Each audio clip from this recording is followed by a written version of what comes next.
another edition of the Yamhill Leadership Roundtable, and we're expecting the representatives of our congressional delegation to give us an update later. But right away, we have Superintendent Steve Sugg from the from the Dayton School District. I'm getting texts, so apologies. We have Casey Kula, Yamhill County Commissioner. We've got Councilor Kellie Menke from the city of McMinnville. We have Cynthia Thompson, who is our transit manager for Yamhill County. And we have a couple other folks who will be joining us a little bit. But school districts had a big week with an announcement that I didn't know anything about until about an hour beforehand. Superintendent, what would you feel free to do the explanation of what the announcement was and how it affects your school district? And welcome. Well, thanks. And yeah, I don't think anybody knew that was coming until that morning anyway. So it's always fun when you get those surprises. Basically, the governor set a deadline for schools to begin offering in-person instruction. So that doesn't necessarily mean that all students are coming back full time. It could mean, for us, it's hybrid. And our K-5 students are coming back next week in hybrid, and the 6-12 will be in on March 30th in hybrid. So we were ahead of the governor's announcement in that rate. But it also, I think a more important thing that she put out there that is kind of missed is that she directed ODE and OHA to update the metrics and also update their guidance. So that is due out by the end of next week, which is right before spring break. So I don't really like that timing. So staff may have a little bit of work to do over spring break to understand that guidance and to implement whatever changes comes in that guidance, which is actually probably more important and may actually have a larger impact than her announcement, because a lot of school districts were already on track to meet that timeline. So. All right, well, thank you for the quick update about that. I have a question, so before I open to questions, the first question that I got from students and from their parents was, does this require us to go back? And I've seen some of the fine print, but how would you say that to a student in your district? No, it does not require them to go back. So part of her announcement, part of the governor's announcement was to still, districts can still have CDL for students whose circumstances, whether it might be high risk of COVID or other circumstances that they would still prefer to be in hybrid in CDL in the comprehensive distance learning. And so I think that will still be an option for students. She wasn't really clear because it sounded like she was going to require everyone to come back, but I don't think that was really her intent.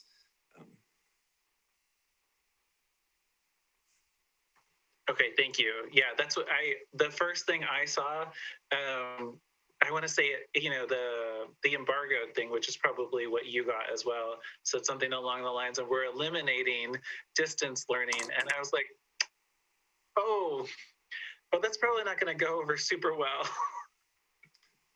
No, I think we're like most distance districts. We're seeing about 20% of our students would prefer to continue distance learning. Okay, that's really interesting. Well, thank you. Are there other questions from audience members or maybe from panelists for Superintendent? All right, well, thank you for leading us off. I really appreciate it. And I do like to note that just joining us then is Mayor Linda Watkins from the City of Carlton, who's back on in a different forum. We have Joy Goodrum from the McMinnville Chamber of Commerce, and we also have Al Bannon, who represents U.S. Representative Suzanne Bonamici. So welcome back to all of you. And Al, can you provide, as best you can, kind of an update of where the big bill is right now, perhaps some of the things that might be of interest to Yamhill County residents in it. We have mayors and counselors and school districts and business leaders and transit managers, but also if there's anything else of note in the House right now. So thank you for joining us. Yeah, hi. I'm sorry, I've been bumping from meetings to meetings all day today, so I feel slightly under prepared, but also excited to share an update because as Commissioner Kula just said, there is a lot of stuff happening right now, a lot of really big important stuff, and namely that is the passage of the American Rescue Plan. I like the way you phrased it, Commissioner Kula, because what I feel prepared to offer today is sort of an overview of the process and how where the bill is and what's going to happen. I'm hesitant to talk about specific funding amounts that's going to come to Oregon until we get to when the bill passes, but I'm going to follow up with an email to everyone on this chain tomorrow that is going to have a breakdown. So the American Rescue Plan passed the Senate over the weekend. I believe that's how time works. I think it was the weekend, and it is now in the House, and we expect it to pass the House tomorrow morning. So we are almost there. And the most important number that I can say is that there's going to be $350 billion in the American Rescue Plan is going to state and local aid, which is going to directly help the county and businesses that have been the hardest hit. That there is a lot of money coming directly to Oregon. And so those are the numbers that I said I'm going to follow up with tomorrow. We're going to have a breakdown of the specific funding amounts that's going to come to school districts and to the state and to the county. And we're going to put all that information on, the Congresswoman's going to have that on her website as a fact sheet. And so I'll send that out with those specific numbers tomorrow to everyone on the call today. But just some highlights. There's going to be $130 billion to help K-12 schools reopen safely. Again, these are obviously the national numbers, and $51 billion to expand testing and contact tracing, and then $27.5 billion for emergency rental assistance. And that's about as far as I got on my polling in the 2 minutes I have between meetings. But if there's any specific questions folks want to know about the numbers, I have it up right now and I can pull it through. But really this bill, I mean, it's a $1.9 trillion bill that is directly going to impact and help states, localities, businesses, schools. That's the goal, and it really is something to celebrate. Okay, thank you, Al. I do know the former mayor of Amity last year, I believe every meeting, he said to Al, we need to be able to cover the costs of water bills, right? That was like a thing. And I saw that there was a suggestion that that will cover it. I don't know if you, that ineligible expenses for cities would be water, sewer. The funds may be used to invest in water, sewer, and broadband infrastructure funds, as well as a premium pay up to $13 an hour and additional wages for workers performing essential function in pandemic. It's fascinating. There's a lot there. And there's also, I know that this is a real, an important area for the Congresswoman, but children and families, are a big focus for her. And the child tax credit, do you know much more about the change in the child tax credit? I don't. I can pull up my email on that as well. I'm glad that you flagged that. I do know that we talk about this at pretty much every meeting, and it is worth bringing up every time we meet. There is $39 billion invested in this bill for childcare, the childcare sector, which is critical. We know that families are not going to be able to get back to work if the childcare infrastructure is not there to support children and families. And the bill has, for childcare tax credit, it's $3,000 per child ages 6 to 17 and $3,600 annually for children under 6 for tax year 2021. Okay. Does that answer your question? Yeah, I think so. All right. And again, I'll send this out. I mean, these are, I'll send this out tomorrow. It'll be signed into law and accurate and easier. That sounds great. Yeah. Thank you. Mm-hmm. Are there questions? Joya probably has a dozen questions. So I hesitate to be like, hey, Joya, what are your questions? But, got to start somewhere.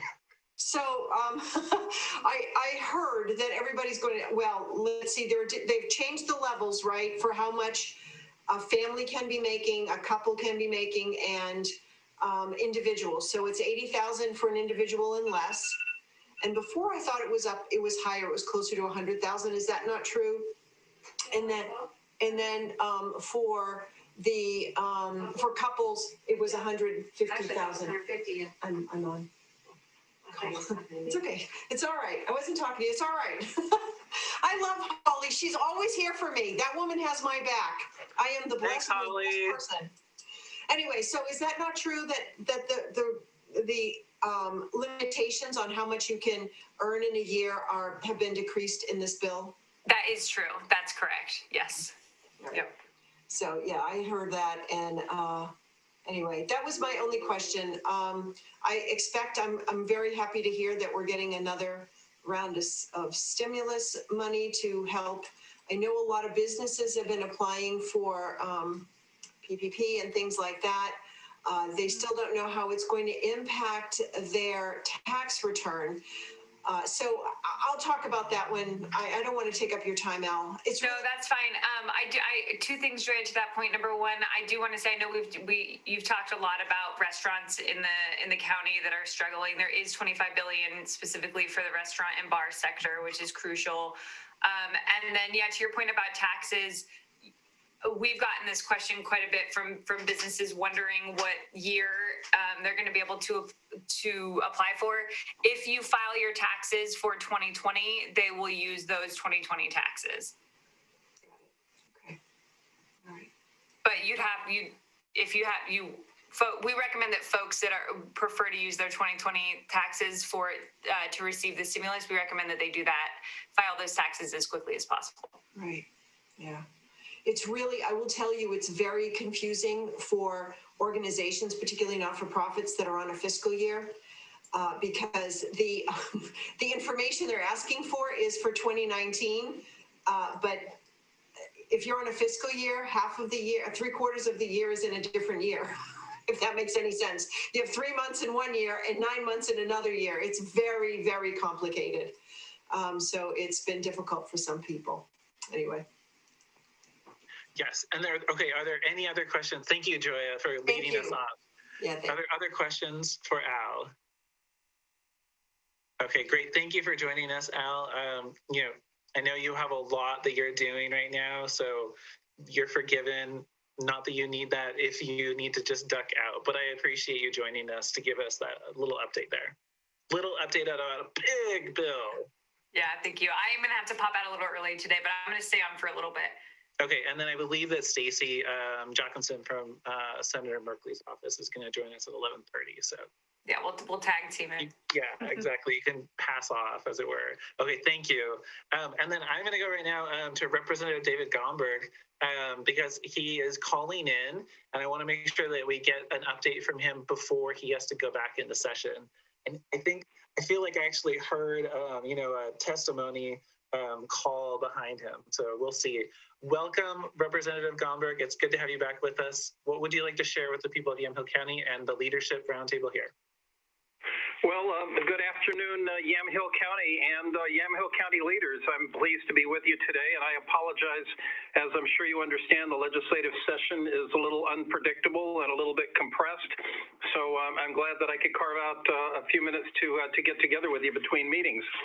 I think the biggest news coming out of Salem is not the 4,000 some odd bills that have been introduced, most of which will never become law.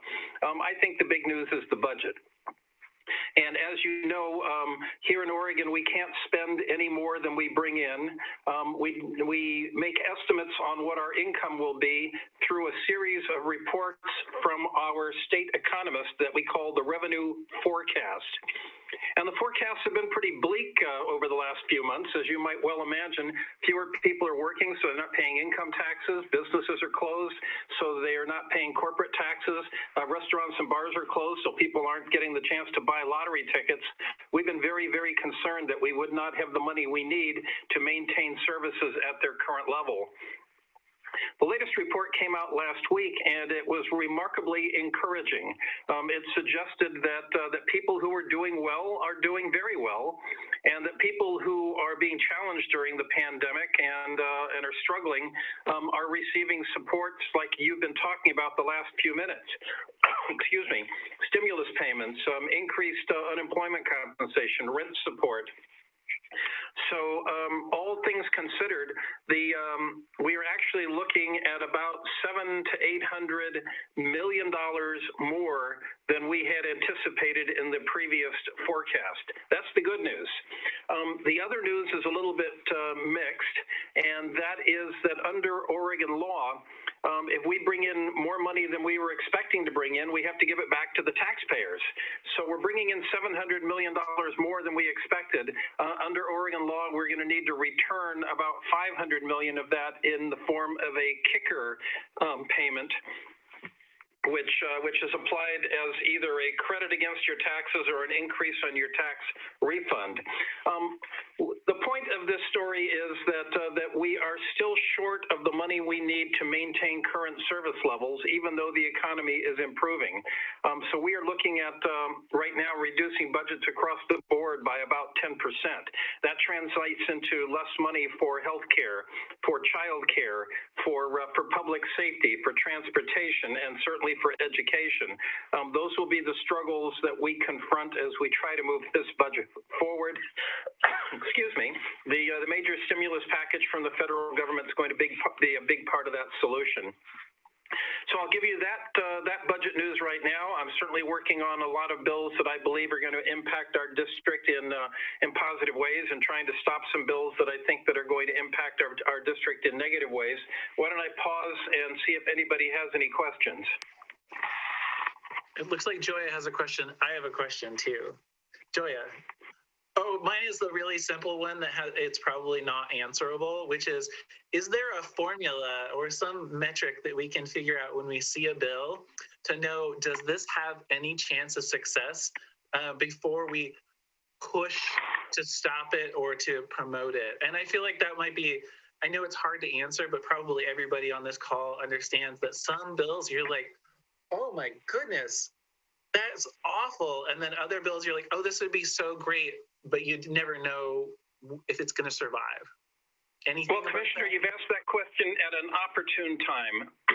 And I would encourage all of you, excuse me, my winter cough, that's a winter cough, not a COVID cough.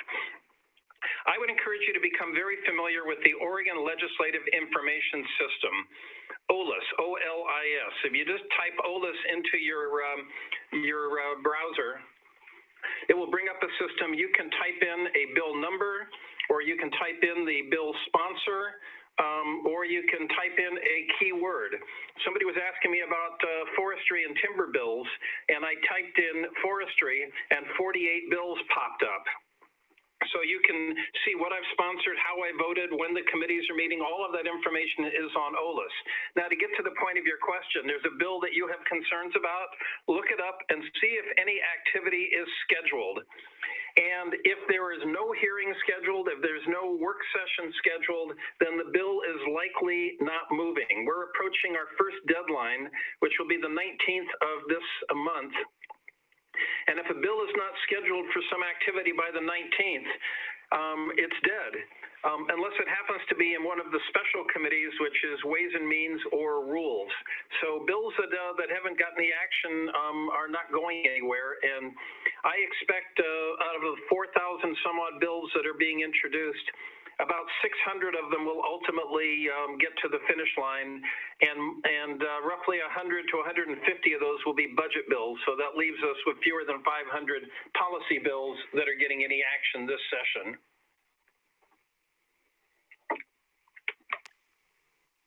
That is so helpful. Thank you. There's a lot of folks who are concerned about certain bills, and I often don't know what to tell them beyond that my intuition says that they're not going anywhere. So I really appreciate that. Joya. Yeah, Thank you. Representative Gomberg, it's good to have you on the call today. I feel like it's been a long time since you've been here, but maybe I've missed a few. So it's good to see you.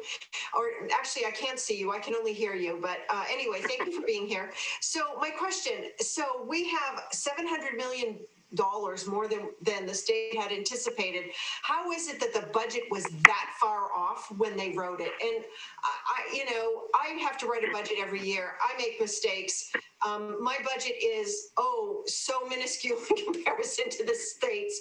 But just curious as to how that is so different, the expected budget and the. I understand your question, and let's be clear, the budget has not been written yet. We are in the process of writing it.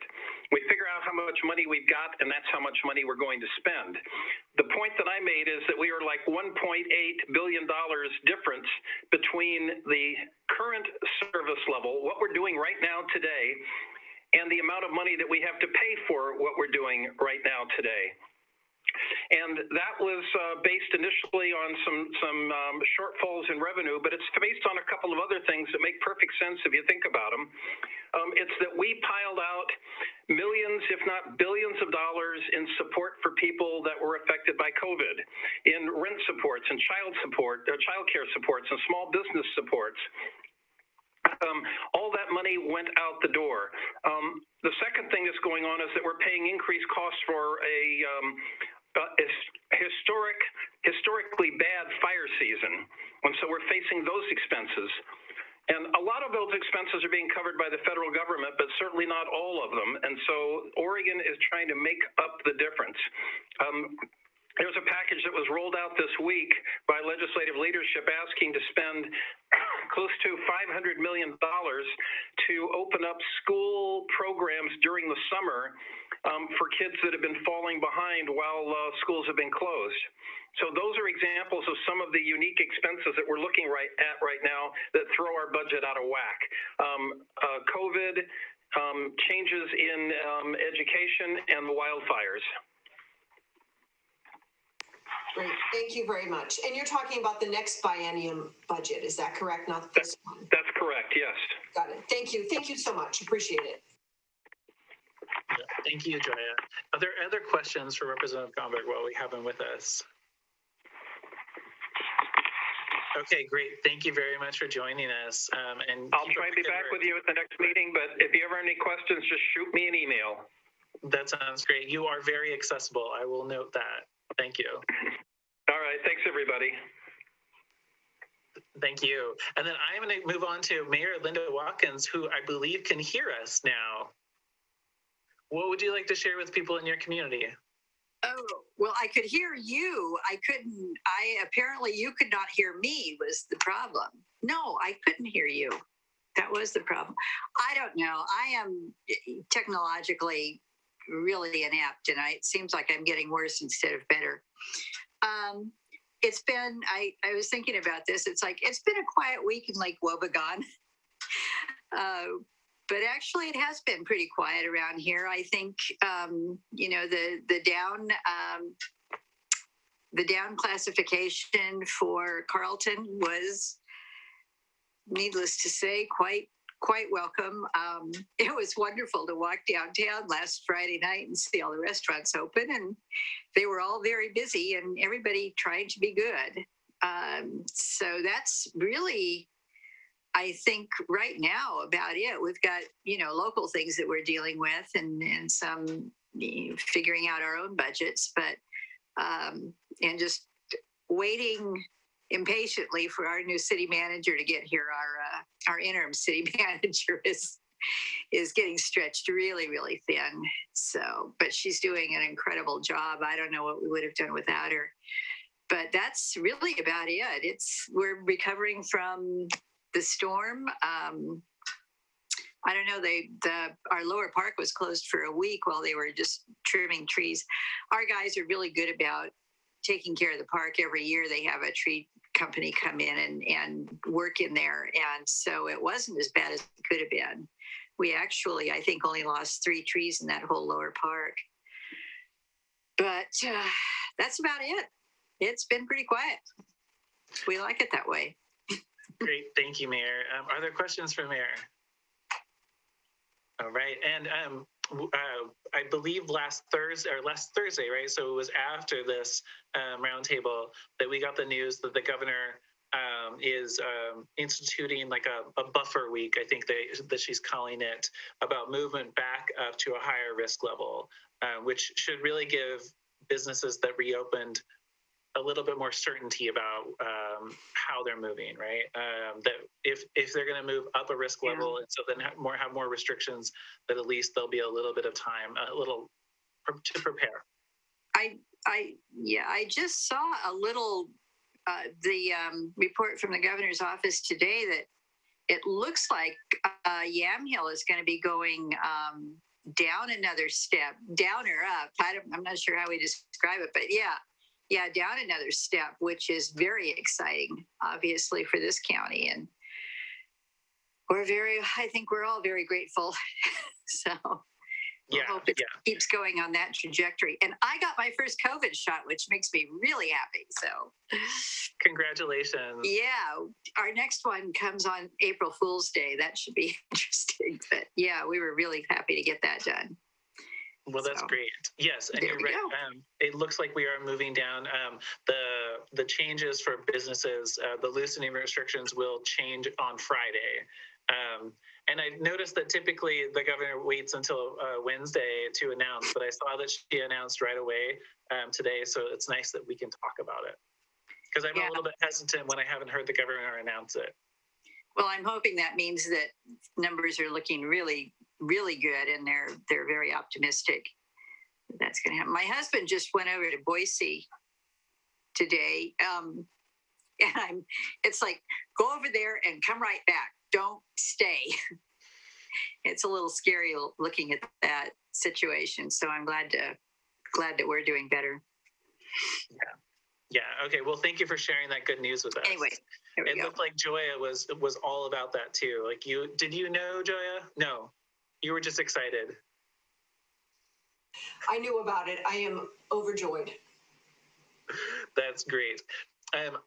We have as our next, I was going to go to Councillor Kellie Menke, but we also have Stacey Jochimsen from U.S. Senator Merkley's office. So there'll be a moment delay, but welcome, Stacey. Thank you for joining us. We got a bit of an update from the House side of things, but in the intricate details, how was the vote-a-rama? Thankfully, I work in Oregon, so did not have to stay up, for 24 hours and support the senator or be the one there voting. But it sounds like it was pretty brutal. I made it through though and got that thing passed in the Senate. So happy to have that done and excited for the House to pass it. We're expecting the House to pass it today. Hopefully I'm not messing up anything Al said, and that's accurate still. And then Biden will sign it into law. And there is a lot in this bill, turns out. Yes. Is there anything, Stacey, that you want to flag for us in particular? I know that I don't know the name of it, but the renewal or the re-upping of the secure and rural schools. I thought I saw something about it being in the bill. Maybe you don't know about that yet. There is some, no, that is in there, and I don't have details on that one yet, but I'll make a note so I can get you that info. Right now we're kind of in the process, so I'll just share, we're in the process of updating our website and getting out one pager for kind of each topic area there. So our legislative team right now is like digging through like crazy, trying to get everything lined up so we can share that with everybody. And of course we're waiting for the House to finalize it, but we're under the impression that there won't be that many changes, if any. So there's that. Senator Merkley's website will be updated with all that new info as soon as we have it ready to go. But the SRS program, I will check into that and see where that stands. But some of the big ones, so I guess one thing I want to touch on before jumping into this one too much is the shuttered venues and operators grants, which I know is a really important one. pushing SBA to get that program up and running because we know that small businesses are running up against that timeline at the end of the month. So Senator Merkley sent out a letter a couple days ago, or maybe it was last week. It's been a long couple years. I think it was last week, actually. He sent a letter to SBA in no uncertain terms telling them to get this program rolling so that people can figure out what they're doing with their businesses because you can only apply for one. So pushing really hard to get that done. And then in the new bill, there is another $1.25 billion for that shuttered venues operator grant program. And then some of the highlights are the state and local funding passed, which is fantastic, and are really excited to get that money out to communities. There is, I don't even know where to start, an expansion of the unemployment benefits at $300. It'll continue with the $300 a week. We weren't able to get it increased to the $400 a week, but that will be hopefully helpful for people. And then there were some changes in the way that income is taxed also. So folks who, so I think it was the first $10,500 of income won't be taxed, something of that nature. $128 billion for state educational agencies to get schools up and going, $39 billion to higher ed, and $15 billion for child care development block grants.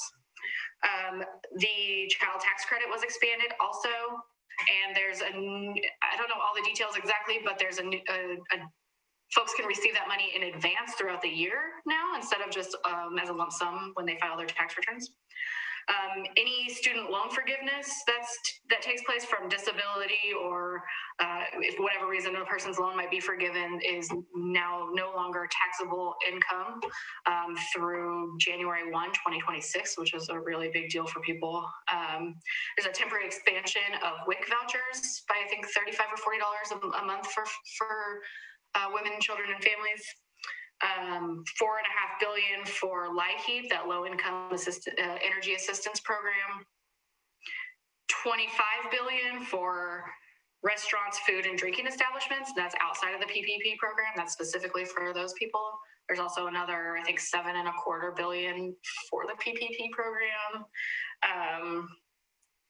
Man, yeah, there's just a lot in there. So we're figuring out what is, what information is the most valuable to you guys. And if there are, specific things you're wondering about, actually, I think there was also $25 billion for emergency rental assistance too. And some of that money should be able to be used for administration of those dollars, which previously it wasn't, which was really difficult. Yeah, so if you have something specific that you're looking for, please let me know and I'll dig for it as fast as I can. Otherwise, we're kind of just waiting for all this information to be dumped on us, including how money is going to be allocated and where it's going to go. I know there is already some information about the state and local funding going around and how that's going to be allocated. We expect that to stay pretty much the same. Yeah, any questions? Okay, yeah, any questions? All right, my questions then are, I'm full of questions today.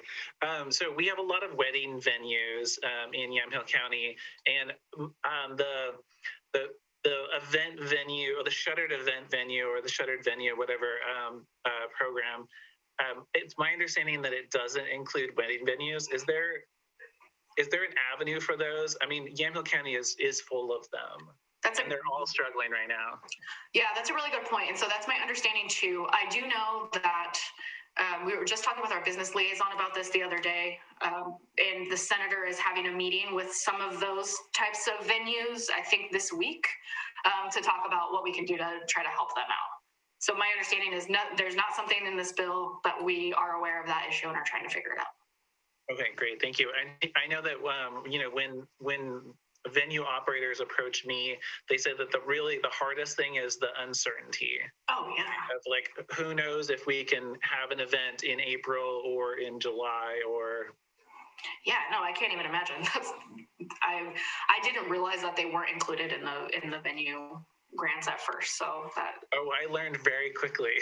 I'll just say that.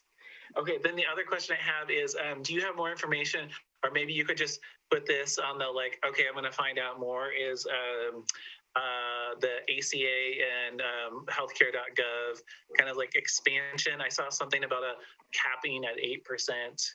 Yeah, give me Having one. payments at 8%. I know I have some information on that. Yeah, let me make a note of that, and hopefully I can find it by the end of this meeting. And if not, I'll get it to you after. But I do have some information about that in there. Okay, great. Thank you very much. Yeah. Are there other questions besides from me for Stacey? And Awesome. I'll just say too, one other thing that it's not related to the APR, but the House passed the Equality Act. I don't know if Al mentioned that, but Senator Merkley is the one who introduced it on the Senate side, and we're working hard to get that pushed through the Senate, and really excited and hoping to see that passed this year to expand federal protections to LGBTQ plus Americans. So Okay, great. I was going to ask you for the quick version. There you go. Yeah. And then there's it's like HR 1 or something like that. That's a voting rights bill. What's the status of that one? Passed in the House, working on it in the Senate. I think what you were seeing a lot on the Senate side is debate about the filibuster. So there's good conversations going right now, but we're optimistic and hopeful to get that passed too and get some reform done so the Congress can work. I saw that your boss doesn't particularly like the filibuster, so. Yeah. Which is, full disclosure, my roller derby name is Filibusta, so I'm a little bit sad to see, it go away as an institution for that reason, but makes sense. Yeah, someday you'll be able to roller derby again, too. Someday, yep. Yeah. Keeping my name even when we do away with the old practice. Got it. Thank you for that. Okay, great. I'm going to move on to the City of McMinnville and Councillor Kellie Menke. We also have Council President Remy Drabkin here. I'm not sure which one of you wants to do updates from the city side. Go for it, Kelly. You've been in this whole meeting and I just got here. Okay, well, my big news really, I had very little to do with, so I'll let Remy finish it up. But House Bill 2100 has been a big issue for our YCAP agency, would seriously cut the city of Yamhill back about 4 years as far as what we've been receiving from benefits from YCAP in the last few years. So Alexandria testified, and then Remy Drabkin and our mayor, Scott Hill, put together a letter to send into the committee today. And I understand you, Mr. Kula, or Commissioner Kula, also submitted a letter or something that was helpful to us. And I think HUD agency, the housing, I can't think of the name of it. The Housing Authority also hopefully has submitted a letter too. So further information on that will have to come from Remy since I really wasn't terribly involved in it, but I'm so appreciative that they handled it. And I got a COVID shot today too, so that's about all I've got. Congratulations. That's about all. I think that's pretty big. A big deal for me. Yeah, I do note that when I looked at the testimony this morning on HB 2100, that it was very Yamhill County heavy. So good for all the folks from Yamhill County, from cities and agencies. Way to step up. Yeah, and I watched I watched the conversation, the hearing, and I felt like it was the folks who wanted to see a change were very respectful of the folks from CAPS who were saying this is how it's going to affect us. So maybe we can keep that in mind when changes happen. Which I think is really, it's the frustrating but the good thing about legislation, right? Is that somebody has an idea and it's going to be terrible for one person, but like, how can we find the ground? Okay, great. Thank you very much. Councillor Drabkin, what would you like to share today? Well, I will. Sorry, I was running around, so I didn't quite have my coat off yet. But yeah, I will just. And again, I apologize for being late. So I always am hesitant to be redundant when I don't know what was said in the first part of the meeting. So.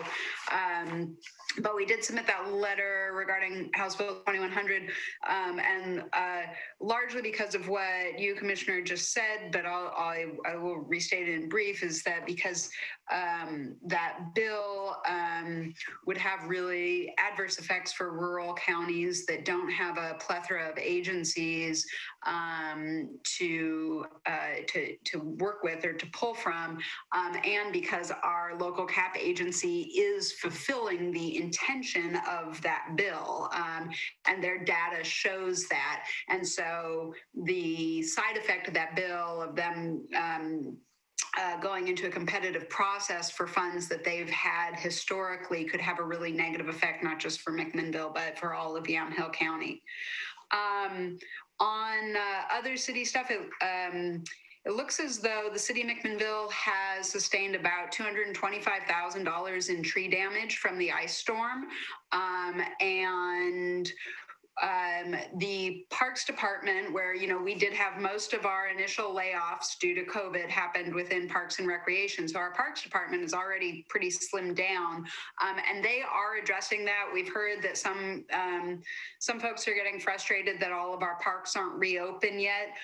But we have just a 5-person parks crew right now that's doing that maintenance. So they are prioritizing first anything that's dangerous in the city, limbs that could fall, etc. And in addition to our limited staffing, of course, vendors and equipment are not as available right now because everybody has downed trees everywhere.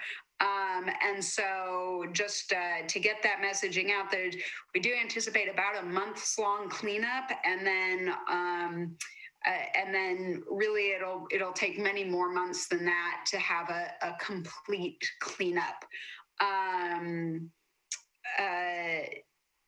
There has been some interest already expressed in bringing in volunteer crews, and that's an interesting idea that we are talking about. But of course, with the inherent potential danger of falling trees and heavy equipment, etc., it's not as straightforward as let's just organize a crew to go out and clean up this park to get it open. We do have other volunteer crews that are working on really good things, though. There's a new small group called Edible Gardens that has been working with the city over the last many months. It's working on taking over the planter boxes on Alpine Avenue and making them edible gardens. That's in process. It's not a for sure thing, but that is really a fantastic thing. The city of McMinnville, of course, is currently in a rebranding process, so just watch for that. And then at the council meeting tonight, you'll be hearing that since March,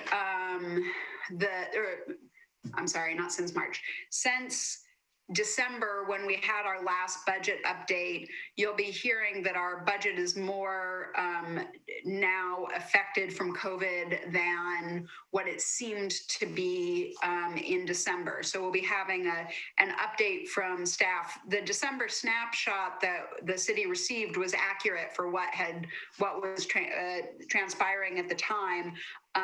But as things have continued to move forward, we've had more substantial impacts. So there'll be a report from council about that tonight rather. And then the very first meeting of the city's DEI committee is later this week, and that's a new committee for the city of McMinnville. It's an advisory committee that'll be advising on policy and procedure, et cetera. So that's that's a big deal. And I think that's my report in brief. I'm just going to scan my notes really quickly. We do have a council meeting tonight for all those that want to attend. I'll save that. I'll table it for now because nothing else is jumping out at me. Thank you. Okay, thank you very much, Council President. Are there questions? All right, thank you for joining us for that. I'm sorry to call you in real quick, but I appreciate it. I do. So Cynthia Thompson was asking about the brief overview of House Bill 2100. Councilor Drabkin, could you do, or Councilor Menke, could you do the 10-second version I mean, my version would be it takes 20% of the allocation that used to go to the Community Action Partnerships of Oregon and sets it aside at the Oregon Housing and Community Services, specifically for grants to culturally responsive organizations to reduce homelessness and have better housing. Yeah. It would strip 20% of the homeless services funding from the existing network of community action agencies, freeze future allocations to the network at 80% of current service levels. The Oregon Housing was used its discretion to allocate the money removed from formula distribution and would allocate all new and future monies without regard to formula. The bill would directly impact 18 community action agencies in the state who for 40 years have provided an efficient and reliable means of distributing state and federal anti-poverty funding across Oregon. Is that pretty much what you wanted? I think you pretty much had it. Yes, thank you very much. Thank you. Yeah. And Councillor Drabkin has unmuted. Well, I think that there's an aspect to this that is we're kind of skirting talking about, and I'd like to be direct about. It's hard to be direct about because nobody wants to stick their foot in their mouth, but I'll go ahead and risk sticking my foot in my mouth. So I'll be right there with you, Remy. Go for it. Okay. So part of this House bill, which it correlates with the City of McMinnville goals, which is to expand access to housing to communities of color. The mechanism for doing that through this bill is to get money to agencies whose focus is for communities of color. The reason that this puts McMinnville and Yamhill County into a competitive process is because we don't have the number of agencies who have that focus. And really, it is our CAP agency that has that focus and is effectively doing that work. So 35% of the clientele of YCAP and 35% of services and monies go to communities of color in our area. And so the reverse intent of the bill is what could potentially happen in Yamhill County. So we don't oppose our letter was not imposing the intention of the bill, but rather to say that we need to dig deeper into the methodology, because in rural communities, when you don't have agencies that already exist who have a focus on creating housing equity for communities of color, communities that we recognize have historically been disadvantaged in our community, then the effect could actually be a loss of housing to the very people that you are trying to serve.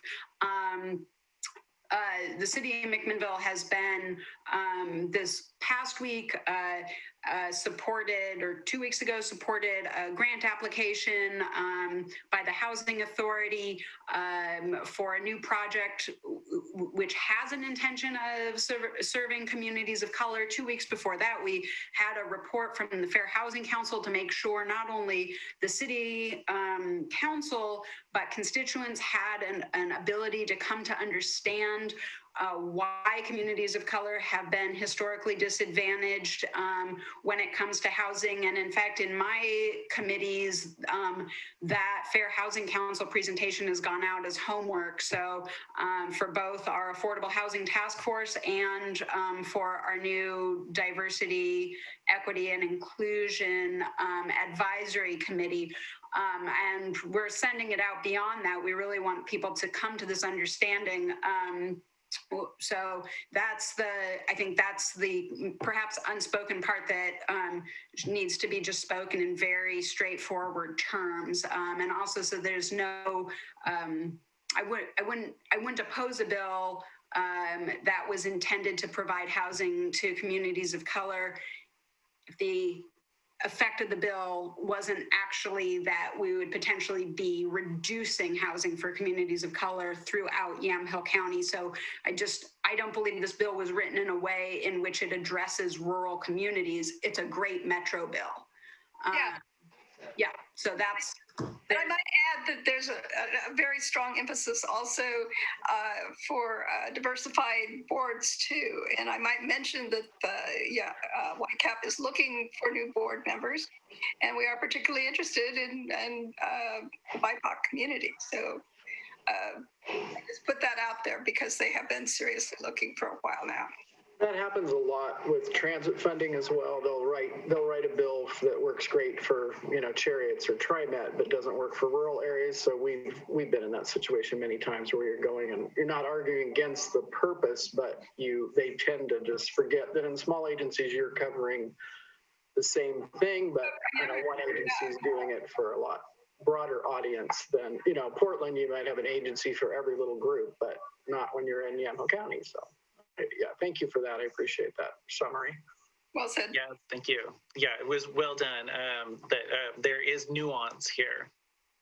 And it was 10 seconds. It was totally 10 seconds plus a couple of minutes. I would ask, are there more questions about this? But I'm not going to let you because I want to make sure that Joya gets to do her update before she needs to run away. So, I want to hear from you. Yeah, thank you. I'll try to be really quick. First of all, I really would like to talk about the sudden death of Rick Drakely, owner and amazing chef at the 411 Eatery and Lounge. That is a huge loss to our community. He was a chamber member. He was a member of the MDA.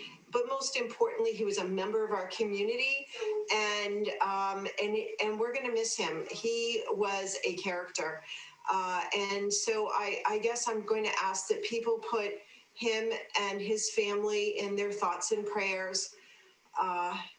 He's got a baby, he's got a little one, and it's just I can't even wrap my head around it. So I'm just going to leave it there. Just please keep them in your thoughts. This has been really hard. And thank you for that. Really quickly, the Yamhill Cultural Asset Award is being, they're looking for nominees. So if you know anyone, you can get in touch with me. I've got some information on it. I did find out that Oregon will receive $2.6 billion and $155 million for capital projects from that $1.9 trillion. That came to me from, it's called the American Rescue Plan, right? So that's kind of what we're looking at right now. We are moving to moderate risk. We've talked about that on March 12th. Yay. Let's see, USDA sent out an email yesterday on, they've got $35 million in funding to give to ag producers for business development and new product marketing. So we've been sending that out to a lot of businesses out there. If you're interested, just let me know. I'll forward the information to you. There is testing every Friday happening in Yamhill County. I don't know if you talked about that. But it's from 4 to 7 at the fairgrounds, and you can sign up at doineedacovid19test.com. Launch business education starts April 6th. So if you are trying to launch your business and you want to know how to launch a business or you need help with that, there's information. You can always send an email to me at president@mcminnville.org. The SBA sent an email out today. Stacey, thank you for bringing that up, that basically they're not ready to accept applications yet. But they've got information on their webpage. We'll be sending that out to our members as soon as possible. There's mortgage relief at Oregon Homes, homeownerhelp.org. If you're looking, and it's in Spanish too, so if there are people who are having issues with paying their mortgage, there's help out there. And there's also SNAP money for college students. So that's my report. Thank you. It's really good to see everybody. Stay well and healthy. And thank you for this time. I'm sorry, I've got at 2 o'clock, I've got to get on. And thank you, Commissioner, for letting me jump in here. And Cynthia, I think I preempted you. I apologize for that. And thank you so much. Have a great day, everybody. Thank you, Joya. Yep, bye-bye. Okay, Cynthia. Cynthia Tompkins, Yamhill County Transit Agency Manager. Hello. Good afternoon, everybody. I just have 3 things I would mention. Transit does receive its own kind of source of COVID funding through FTA. And so we did just get an email in the last couple of days that's clarifying that we will probably be getting about $600,000 for the next fiscal year for COVID funding.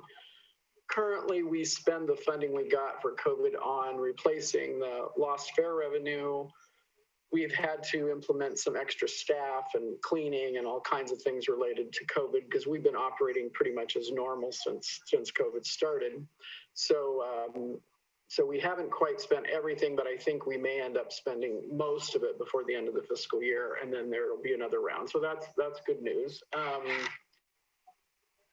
The one question I had, well, I mentioned this last week, but we're kind of in the middle of our bus stop installation project, and it's going really well. In fact, we're reviewing right now our phase one. It's kind of the low-hanging fruit of all the stops that we want to put in first, and we're working on McMinnville first. So we have a list of about, I think, 40 stops that I'm having the operations staff review right now. So the first phase will have pretty much McMinnville, those 40 stops. It's not all the stops in McMinnville, but 40 of them. And then also kind of our end point stops, Hillsborough, Tigard, Salem, Grand Ron. I'm forgetting one, but anyway.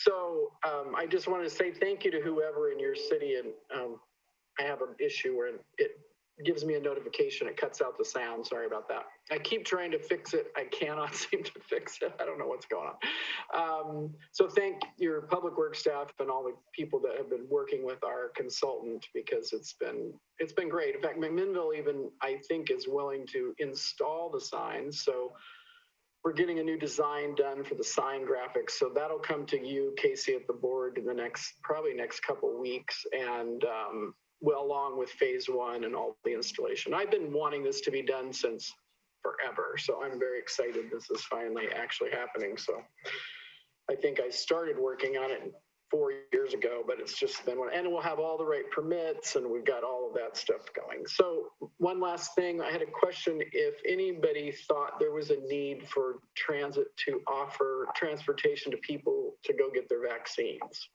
So I just want to put that on your radar screen if you think there's a need for that.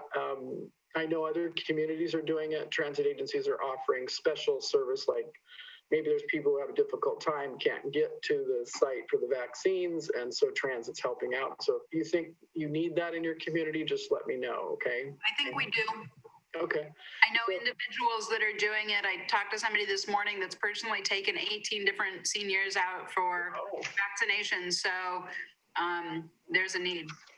So I wonder what would be the best, do you have any sense of like, I guess just call and door-to-door type thing, but all right, I'll talk with operations staff, then maybe I'll send out an email to folks to figure out what's the best way to handle that. But I think we could spend some of our COVID money to do that. I think that might be a nice thing to do.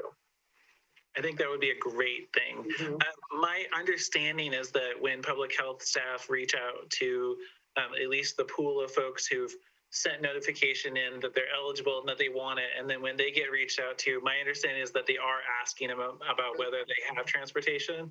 Okay. What I don't know is whether that they then say, and here is, dial a ride, here's how you can do that.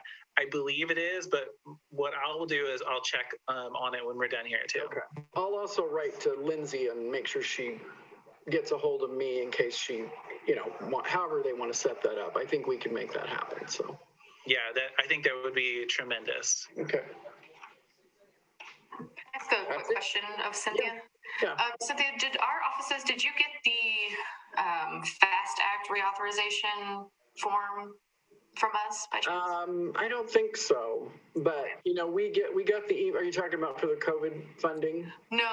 So the Congress is going to be considering the surface transportation. Oh yeah. No, so I didn't get anything from you guys. Okay. Can you get your email, and I'd love to send you that form. We're looking for ideas. I'll type it in the chat box right now. Perfect. Thank you. I've been advocating that we can get some buses that aren't just diesel. So, Stacey, if you can work on that one. Oh, that's the senator's dream right there. We're always always pushing for more money for electric buses and the infrastructure that goes along with it. So we probably have an electric vehicles bill coming up this year again. So there is a low no emissions grant that's due really soon. I just need to get the sort of the go ahead if Ken wants to pursue it, the county administrator. I have to move pretty fast, but we have talked about it from the operations side. The biggest issue we have is we don't have a facility, so I have to look into the charging station and see. You can put them at the transit center, so I'm just got to gather some more information. But we could put in for 2. I'm thinking maybe 2 vehicles and charging station in that grant. And let us know if you do apply, because we'd love to send a grant support letter to support those efforts from the delegation. Sounds good.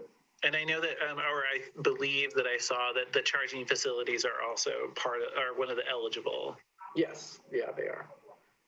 They've just evolved, so I'm not totally familiar with what most people are doing, so I need to get up to speed on that. I was involved in it a lot a few years ago, and I'm familiar with CNG, but we don't really want to do CNG until we get a facility, so.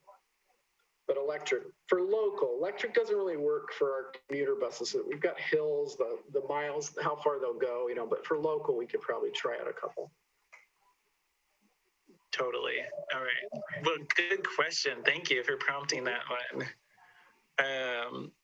And I'm making some notes over here. Sorry. Okay. Are there any other questions for Cynthia? Okay, the only other update that I wanted to provide to the community is that between the emergency use authorization of the Johnson & Johnson and then increased doses of the Pfizer and Moderna, people in the county have many more options and many more locations than we ever have had. That consistent supply and increased supply and attention from the federal government has been very welcome. So thanks, Stacey and Senator Merkley for your part in that. The number of places is increasing so much that I forget about them. But the Confederated Tribes, the Grand Ronde, has consistently offered a clinic because they get a direct federal allocation. There's Providence Primary Care Clinics. There's Yamhill County Public Health. There are commercial pharmacies, and I can't even keep track of how many commercial pharmacies have them this week, but there's a lot of them. And then there's primary care clinics throughout Yamhill County, as well as Virginia Garcia clinics. And the newest feature of which really goes to Cynthia's question about folks who are challenged by getting in, is that Providence Primary Care has teamed up with Yamhill County Public Health to allocate doses and take them out to folks, specifically of the Johnson & Johnson, since it's a 1 dose and it doesn't need to be refrigerated at the same level. And so they're going to housebound individuals who could not otherwise come into a mass vaccination site for some reason. And so it just started. I want to say yesterday was the first day of that, but it's getting out there. So that's very exciting. Okay, are there any other? Oh, I'm sorry. I was just going to say, I know we're feeling really optimistic and confident that everyone who wants a vaccine should be able to get one by the end of May, which is pretty amazing. Looking forward to that day. Yes, and actually, Director Allen from the OHA, I believe, said yesterday. I just saw the news story. I didn't follow up with it. That he believes that by April 21st, there will be enough doses in Oregon for every adult who wants one. And I think that there's some squish in there about those doses might not actually get into arms by April 21st, but they will be in the state. Very exciting. Okay, any last thoughts?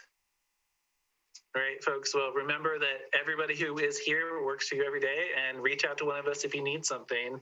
Thank you for joining us, and stay well.